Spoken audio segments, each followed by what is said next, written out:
Hey guys, so I'm going to play you two clips. All right.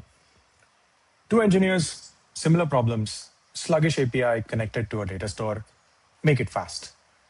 Similar starter code, same clock, and same offer. Use whatever AI you want. Okay, let's observe the first one. Opens a chat, copies the entire problem statement, and pastes the problem in it. Asks it to fix everything. It does. He copies the answers back, more or less unread, and moves on to the next thing the AI tells him to do. Let's look at the second one.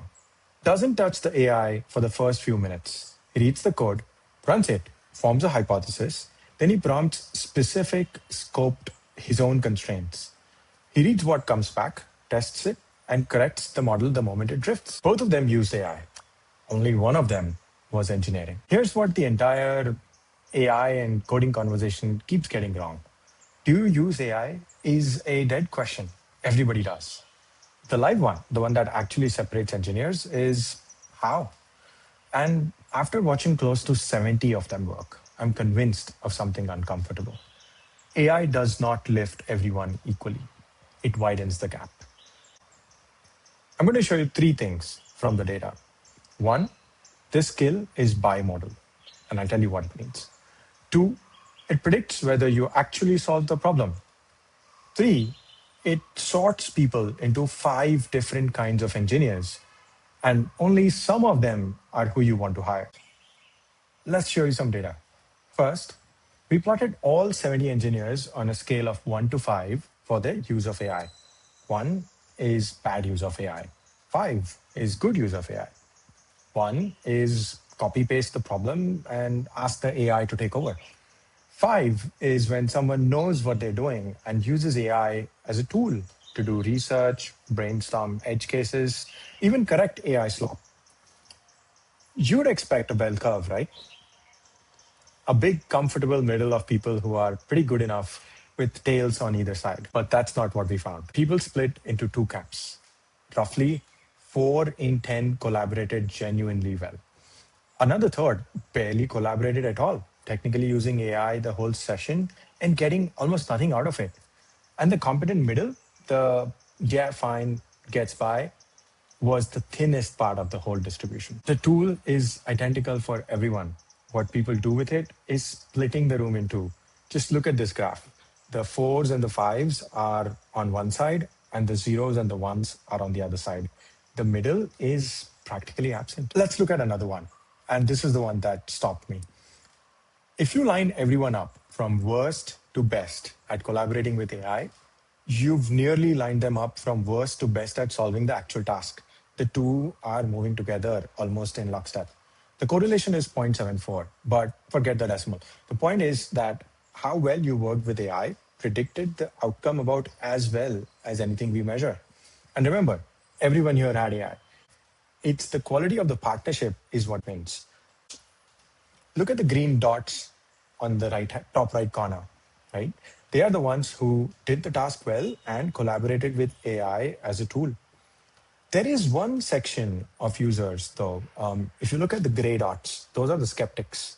They did well irrespective of AI. So they were just really good folks who managed to code with minimal use of AI or no AI. We did actually go deep into research mode. How is this scientifically measured? Our literature survey is referenced in the description. The results line up. An interesting aspect of that research is 5 personas, 5 character archetypes that every engineer who uses AI maps into. Before I give you the 5 characters, I need to give you 2 ideas because the whole map is built on them. How well you drive AI, your prompt, your planning, and how much you trust it, your verification, your recovery, 2 different skills. Here's the key. They don't move together. So with that, the 5 archetypes. The director plans prompts precisely, verifies, and steers. For her, the prompt is the work. This is who you want to hire. The unblocker uses AI to learn and get unstuck, but never hands over the wheel. The delegator writes a decent prompt and then accepts whatever comes back, basically unread. The prompt and pray person just says, fix this on a loop until something runs. And then the skeptic distrusts the AI even when it's right and does the whole thing by hand. Here's the catch that surprised me. You can write a beautiful surgical prompt and then accept a wrong answer without blinking.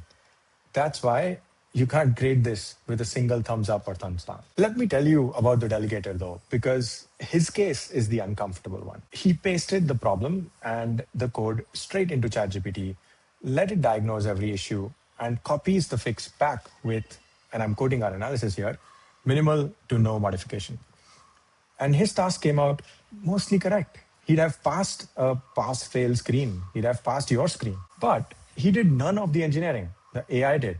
And that's the whole problem with hiring on output now. The output is basically free. The process is the only honest signal left. So here's the one line I want you to take away with. AI is a multiplier, and multipliers have a sign. In the right hand, it multiplies judgments. In the wrong hand, it multiplies mistakes faster and more confidently than that person could ever manage alone. So if you're hiring, stop asking whether people use AI. Watch how they prompt, what they check, what they catch when the machine is confidently wrong. And if you're an engineer, the skill worth building was never a bag of prompt tricks. It's the old, unglamorous stuff.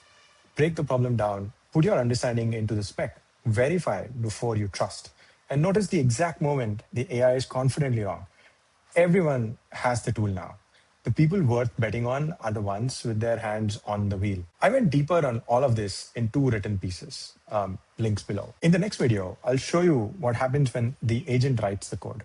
These 5 characters start collapsing into one.